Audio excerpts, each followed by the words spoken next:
It's the Catfish, Air Qatar, and the Predators taking control of an even series. Also on the list of greatest throws in baseball history, that's not one of them.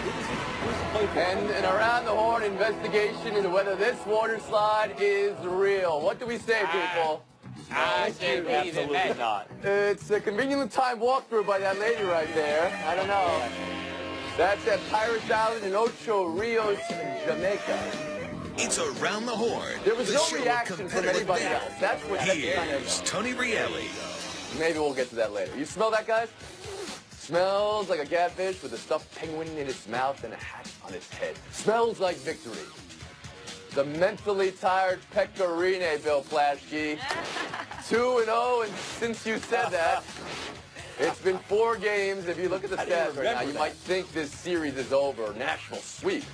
But as we know, a series doesn't start until Bill Plaschke gets muted.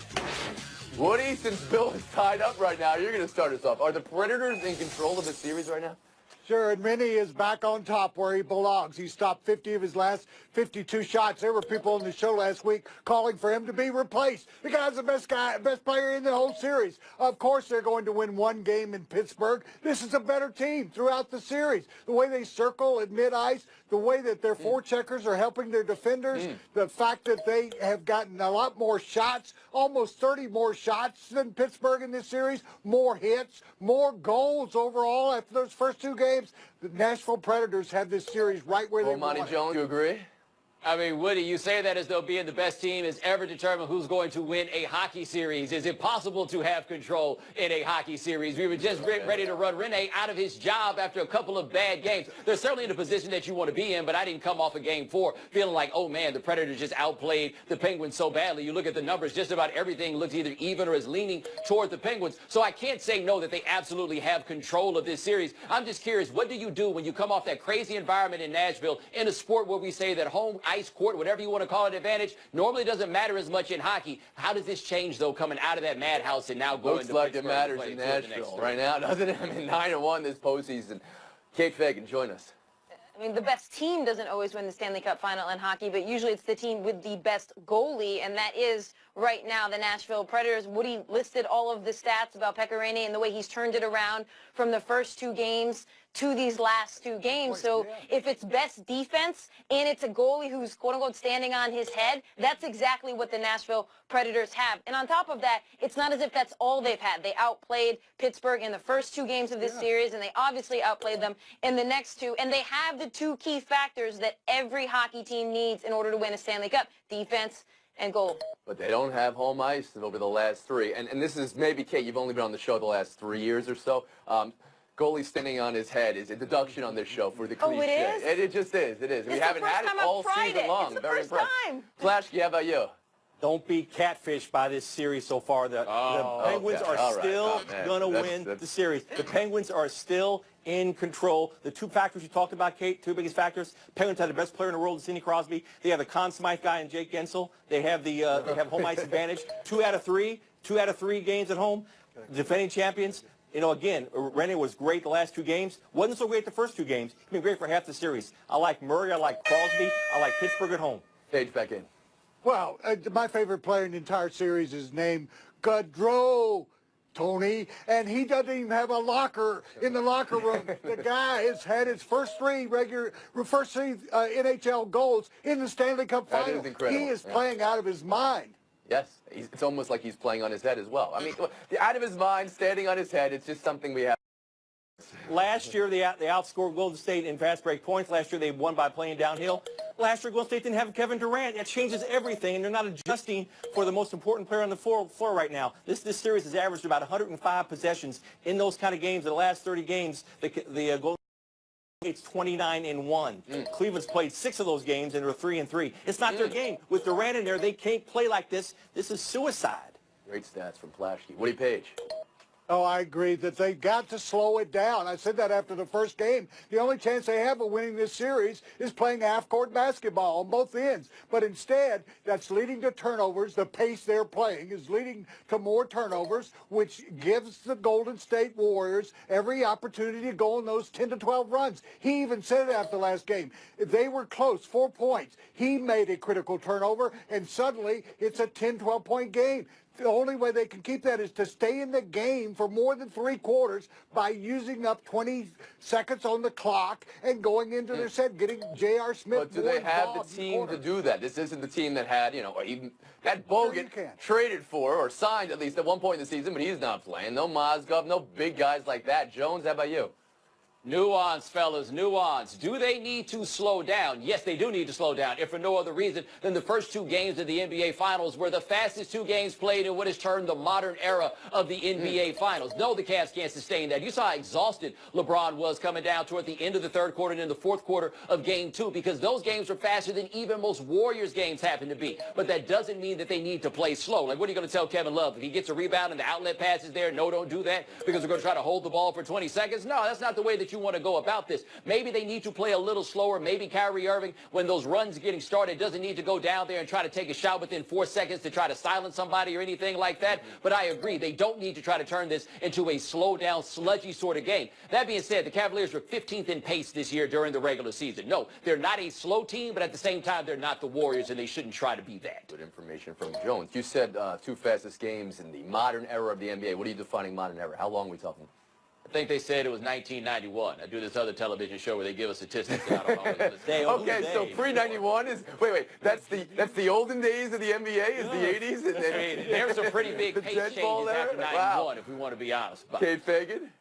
I mean, if the Cavs do slow it down, they play into the hands of a Warriors team whose defense is best after the first 6 seconds of the shot clock. I mean, that's why the Cavs were so effective last year, was that the only time the Warriors' D isn't elite is in that first couple ticks of the shot clock. I think the problem here is that this isn't a matchup in which we can scheme our way into some advantage for the Cavs. I mean, every single time we think of a punch that the Cavs can throw, I can think of every single counter punch that the Warriors can throw. This isn't a typical matchup where we're like, oh, we really, really hope the Cavs can play the pick and roll differently, or maybe they'll exploit it on a pick and pop. Like, there is no punch that the Cavaliers can throw where you can't immediately think of what the Warriors can do and do well and do possibly better than any other team that we've seen. So, yeah, let me ask you this, what are the Cavs Kate? supposed to do? Yeah. Are you with Tyronn Lue here? Don't change the starting lineup either. I mean, he's going to stick with J.R. Smith and not go to Shumpert in the starting lineup.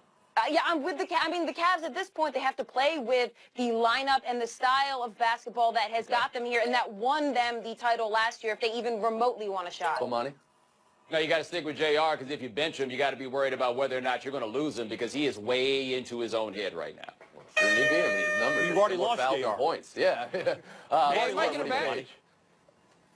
Well, I think that I would make a change in the lineup. I would take Thompson out and put Korver in. I'd get more scoring. I'd slow it down, and I would get the ball. You want him to slow it down, and now you're gonna put in a guy who shoots the 3 like Korver, and you're gonna take out their only big presence. Spread the 4 in a half-court offense and have more three-point shooters. Yeah. Not like Thompson's played so far in the series. You know? That's been terrible. That's the whole point. what Smith's they been need terrible. him to play. All right.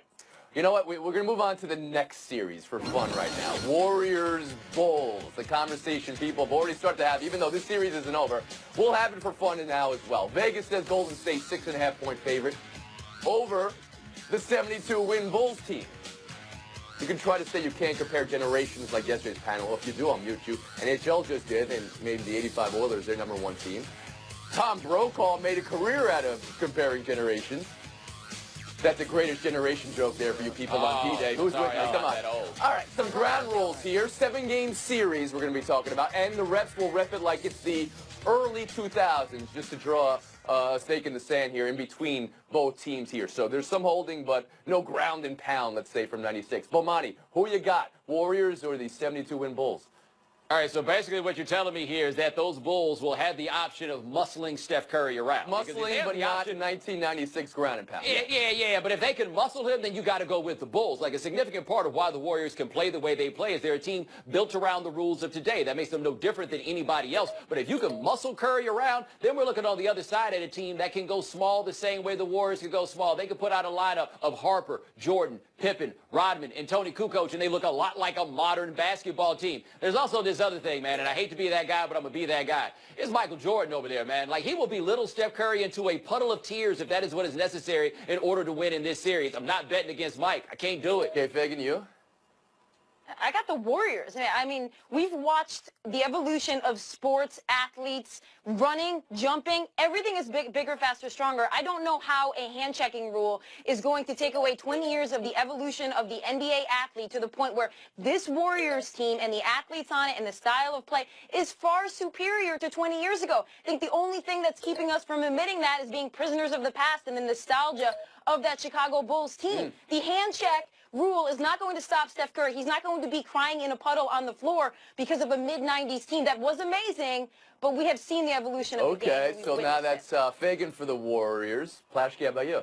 I've covered games with both teams, and it's the Warriors. I agree with Kate. There's no question. No, well, Monty, I won't bet against Jordan or Pippen. See, it's the other guys that bother me. Harper, Kukoc, Rodman, those guys, their careers got overinflated over the years, their reputations. They don't match up to the 4 All-Stars of Golden State. They just don't match up in the depth. They don't match up in the versatility. They just don't match up. It's at least a 6.5-point favorite. Paige.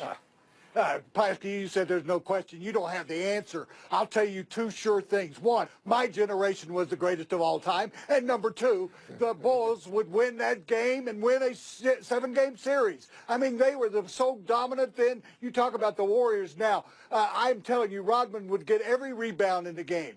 He would, and Jordan would totally control the backcourt. Ron Harper was a great pickup that year. Mustang Sally was another pickup who played for Detroit. I think Steve Kerr was coming off the bench. That team was superior offensively. Okay. You look at the defensive play. They had 2 of the greatest defensive players of all time. Give me the Bulls. Jones, after the This horn. is like if all of us went to the same barbershop. What an amazing thought. Bill, you start talking about versatility and how the Bulls don't have the versatility. They got Jordan, Pippen, Rodman, and Kukoc in the starting 5, and you're saying that they don't have versatility or not? What does Rodman do? At the bottom line, Rodman rebounds to play defense. Guard He doesn't score any points. positions You from get every guy who 3 scores through 0. 5. Guard from 3 Is he through guarding 5, Durant can't for get you? rebound. You're putting him on Durant, it sounds like, Bomani. He's probably guarding him and touching him at all times. Fagan, you wanted one last word. You got it. No way. Yeah, I mean, look, the Bulls team had to go 6 games against those Sonics, that 95-96 team. We are now witnessing That was a what terrible They were side. up 3-0. They were up 3-0. It went 6 I don't games, think Bo. we're going to get to the bottom of this conversation right here. We're taking a break. Buy or sell next.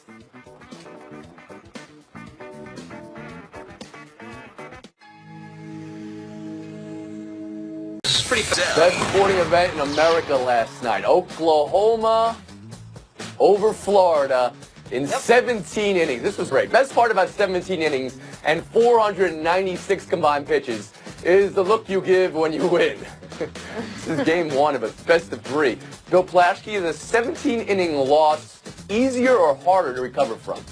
Harder for most teams, not for these Gators. They were down to their last strike twice and saved it last night. They haven't lost back-to-back games, but once this year, I'll take Florida tonight. Woody Page? Yeah, he's sucking up to the producer of the show. And I'm going the other way. It's harder for Florida to recover. The National College Player of the Year, Barnhill, pitched 9 innings last night. She's not going to be able to pitch tonight, but Paige Lowry, P-A-I-G-E, is going to pitch again because she didn't pitch the whole game. Jones? I mean, it'll be tougher for the losing team. I don't think you even have to explain it too much, but let's not lose sight of the fact the hardest part of recovery here is the 17 innings, and both teams had to deal with that. That whether you won or lost is almost negligible after you play damn near 2 games. Fagan?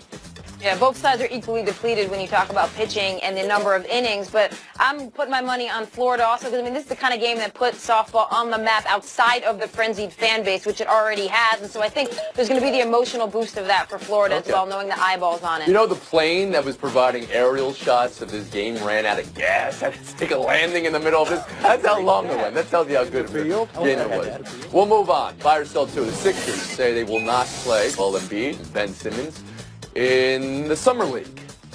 Woody Page, buy or sell? I'm selling that. Bill and I have been to plenty of the summer leagues in in Las Vegas, and just the environment of being there, being with the players, learning more about the system. I think if you're trusting this process, you want to get both of them in as much experience and in an environment like that as you can. Bomani Jones. Now, I buy it with Embiid. We've seen him play in the NBA. He's too good to be out there with those dudes just trying to find a way to make it to the league. Now, with Simmons, we haven't seen him play NBA basketball. I think he should play, and if they're worried about him being hurt, look what bubble wrapping Embiid has done. You've gotten 30 games out of him in 3 years. Fagan. I buy it on both players, but I got to tell you, I'm running out of buy cards when it comes to the Sixers and not playing, because it seems like at this point we haven't seen enough from all of their young guys. But there's too much upside to Simmons to even risk another injury. Flashy.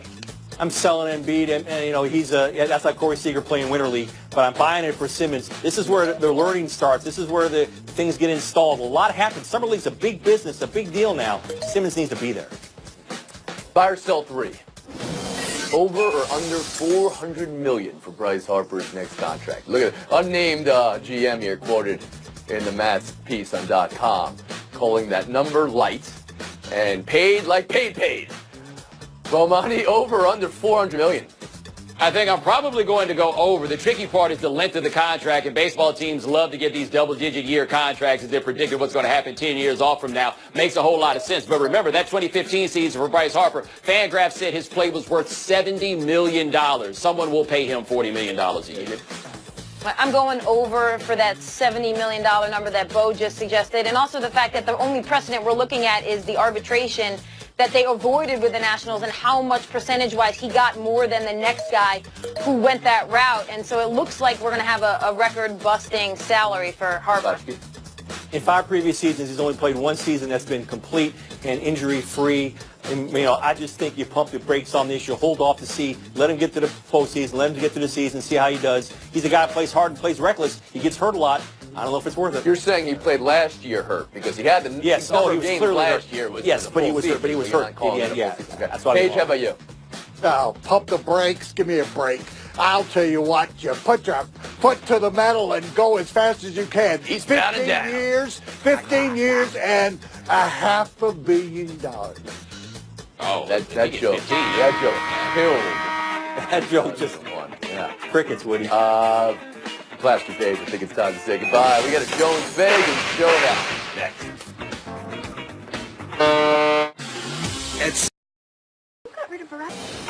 Fagan and Jones in showdown. NFL Network's top 100. They're down to about number 30 so far. And J.J. Watt is number 35. I played 3 games. This list is a joke. Joke or no joke, Bomani? I mean, I got to say, no joke, the list was voted on by players, which the players always say they want. And I feel like if he wasn't on that list, he would say, I'm not on that list. It's a joke. I didn't have motivation. Let me go chop some more wood. Yeah, I got to say that it is a no joke. I think J.J. Watt was actually pretty upset about it, even though he tried to later spin it as if he was saying he shouldn't even be on the list at all because he didn't play enough. But it seemed like he was pretty upset about that ranking. We'll split the point. We'll move on. The worst throws in baseball history often slip out of somebody's hand, often go 2 feet and drill a hole into the ground. But last night's Orlando Caliste of the Giants, to say he airmailed it is insulting to air and mail. Is that the worst throw you've ever seen, Kate? Or I'm not even mad. That's amazing. Look, I'm not mad at all, Tony. I'm an Eli Manning fan, so I'm used to seeing balls just randomly thrown up there. So it actually wasn't out of the ordinary for the games I watch. Right? Sometimes you got to give a dude credit for his arm strength right there. But the worst throw that I think I have ever seen, 1992, Barry Bonds, left field, enabling Sid Bream, the slowest man in the history of baseball, to make it to home plate. Throw was Shout out to all you Pittsburgh fans. That throw was right there. Yeah, kind of. Oh, boy. Bomani, for your troubles. I know it pains you. We'll move on. Justin Bieber, not that one. This one, defending the wearing of many different teams' jerseys. If I'm whacked for wearing jerseys, they give me out out of love, then I'm whacked, is what he said. Bo, you with Bieber's, you a fan of him here or against him? I mean, I guess I grew up in an era where people wore a lot of sports gear anyway, so I could understand how he has them all. It's not like he's claiming he's a fan of them like your man Drake. What is it with these Canadians, man? They just want to jump on whatever's hot. You know what? Now I'm down on Bieber because I'm associating him with Drake, and I'm lumping all of Canada in with it. Find your own teams. I mean, I agree with him on one front because I also love high-level sports games the same way the Biebs also does. But I disagree with him. I'm actually a sports monogamist, so I only wear the jerseys of the teams I love, and I can't support that. The high-level sports games was a nice little turn there, Fagan. I like that. That's getting you the face on. I mean, look, I'm actually still fired up, and I don't even care what my Twitter feed looks like when I say that the Warriors are better than the 95-96 Bulls. I do not understand how we admit that we see the evolution of sports on every single front, and yet we still believe that a team from 20 years ago could beat a team from 2017. You can sit courtside in 95 and then courtside in 2017. If you actually juxtapose those two moments right next to each other, you would be blown away by the difference in the game. Okay, the Warriors are better than the 95-96. So Here guys, we go again. Let's go. Let's get to the bottom. I lost, I don't wanna so see that him. she could keep being wrong. Oh, don't worry about you with the game. Don't worry about you with the game. Coming out here and being wrong. Talk about the Bulls, Melania. Nobody cares that you lost it. Look, I'm just saying, man, we got to give some of these modern advantages to the old guys. We're going to put them in a time machine. You can't put them in a time machine and make them live in standard definition. Give them some HD. Barry Bonds. Okay, we still didn't get to the bottom of it. Chuck. Happy Hour is presented by Guinness Blonde American.